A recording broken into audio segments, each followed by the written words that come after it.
Welcome to today's episode of Palace Insider. Today, the British throne is trembling under an unprecedented storm. Files that had been hidden for years have suddenly emerged from the archives, and now, a single decision has suspended the royal status of two children. The clock struck exactly 7 a.m., while most European media were still preparing their headlines for the day. A brief but heavy statement was released from Buckingham Palace. A statement that offered neither explanation nor any attempt to calm public opinion. This deliberate silence alone was enough to make the news explode.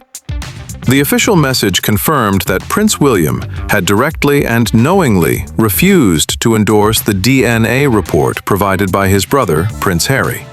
Insiders say the tone of the statement was deliberately cold, not out of respect, but to send a clear message. This is not a personal matter, it is an institutional one. Within minutes, news agencies wrote of a royal suspension, analysts of a breakdown of trust, and social media buzzed with talk of a silent coup.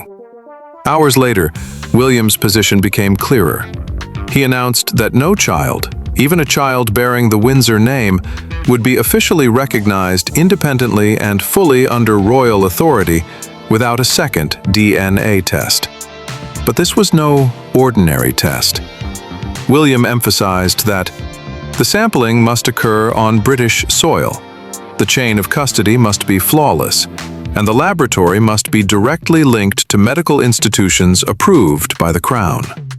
According to a senior advisor, this request was not about truth, it was a security standard. The palace called this stance an institutional firewall, a protective barrier to prevent any questionable claims from entering the royal structure. According to leaked information, Harry's legal team had, a week before the official statement, submitted a thick and completely confidential file to Clarence House. A 72-page dossier designed to persuade the palace. What did it contain? The full DNA test report conducted in California. A formally sworn affidavit signed by Meghan Markle. Ultrasound images with medical stamps. Official birth certificates. Even notarized statements from a healthcare employee. Harry's team believed these documents were irrefutable, but the palace saw something else. One source said, the file was strong but too clean, and in the palace, documents that are too clean are always dangerous. As internal reviews began, one detail rang alarm bells above all else: a complete absence of royal medical documentation.